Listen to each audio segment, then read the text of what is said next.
Well, where we last left off in our fencing adventures, we just finished the gate and hadn't got it set up. So, and now we're 2 weeks on. Yeah, 2 weeks later, and we finally have proper size bolts. Yes. So we're going to go ahead and work on this gate and getting it actually hung up to the post.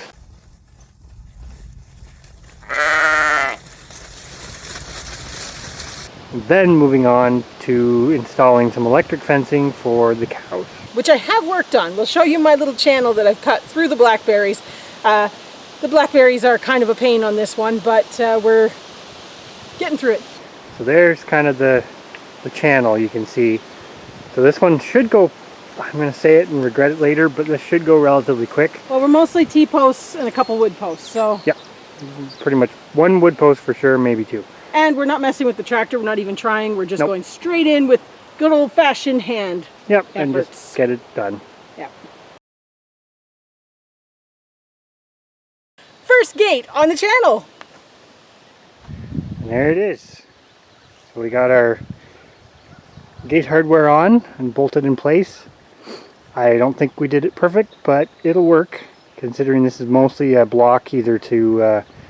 just to direct the cows the right direction. Yep, which is down that way. This area, or block it so that the sheep can't go that way. So the sheep can't come back. Mm-hmm.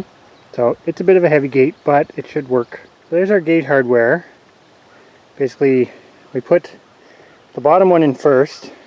A little bit concerned that we might have went too light duty on the bottom, but I think it'll be okay.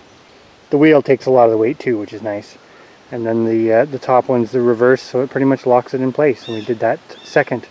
Put that in and then moved the hinge, I guess, to where it needed to be. And we had to put in a little spacer board, as you can see there. And we ended up a little crooked. Well, that's how we roll. It's a little crooked, but it blocks. Ideally, we were hoping it was going to go to that post behind, but because of the wheel, if it didn't have the wheel, it would go. But this will still work. The wheel has caused countless problems. This is what happens sometimes when you salvage. Yep, retrofitting things that aren't really designed for what it is that you're using it for. So, since we have that done, on to the next. On to the next bit. Somebody's having fun, her first time out in the pasture.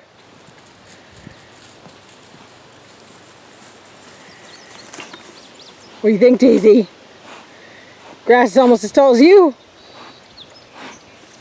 She's gonna be so tired. We're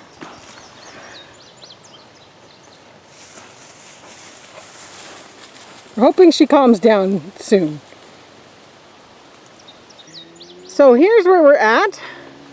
We just had a quick little break to bottle feed Daisy and Annie. And now we're back at it. We have our post in, we've got our 2 T-posts. We've gone along and put insulators along the top on pastures 1 and 2. We do want to make sure that we have a good electric fence along the top of that, just to keep the cows from rubbing on the fence more than anything else. There goes Daisy. She's having a great time running around in the pasture for the first time. Now we're stranding our next stretch where we kind of make a turn from that post there, that wood post. My finger was very blurry. And we turn to go down. You can see sort of Chris is waving a thing there. We turn and go towards the fence between us and the neighbor. So that's step 2.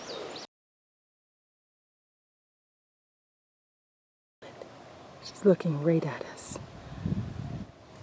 We'll get Chris to write what kind of bird it is, because I don't know.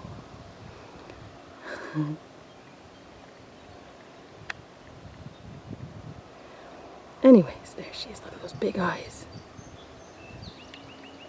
Anyways, her nest was in what is going to become a cow's pen.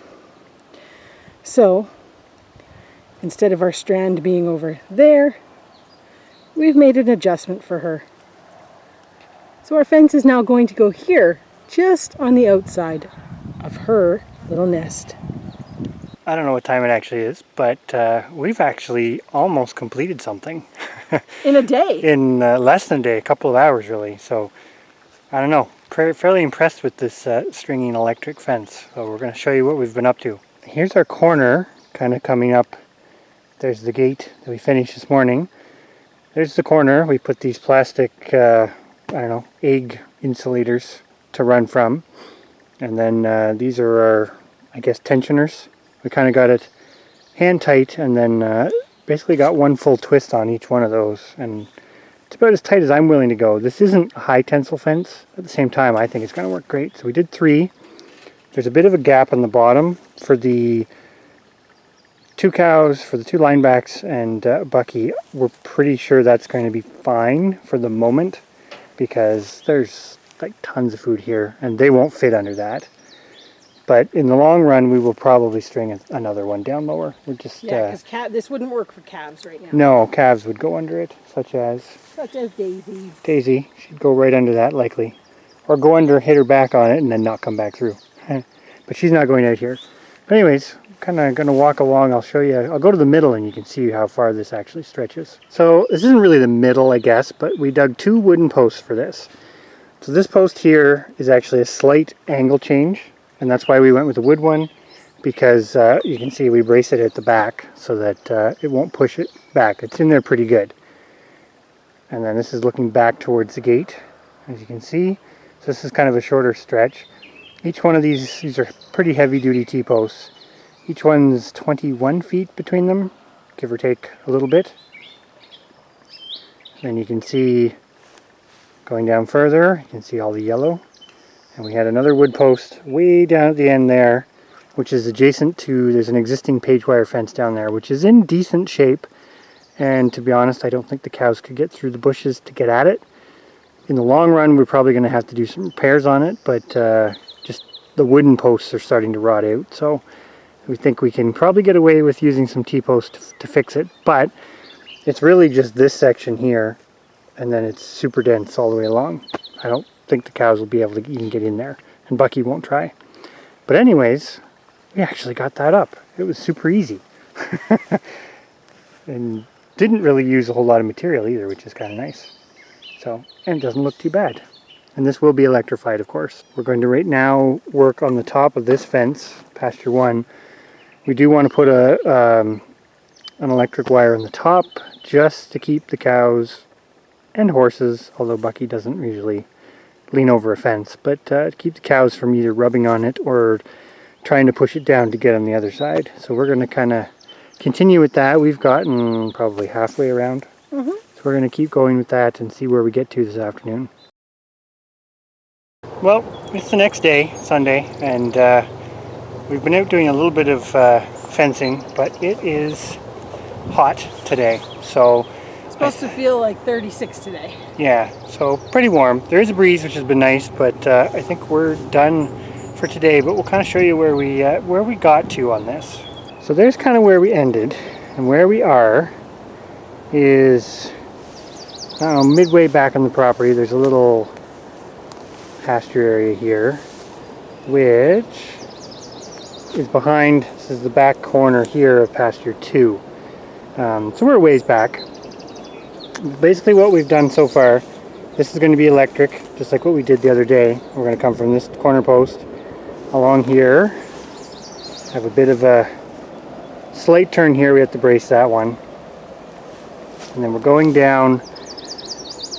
That wood post is going to eventually be part of another fence that goes off this way, but that's future planning. We just wanted to make sure we put it in there.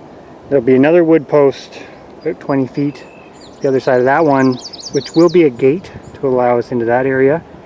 And then we do have to fence the back pretty much where you see the edge of the grass, and then figure something out over here to connect to the perimeter fence.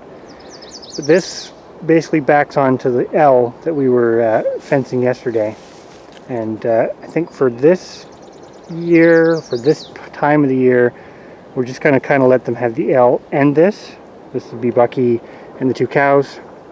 But in the future, we're probably at the, I don't know if you can see it from here.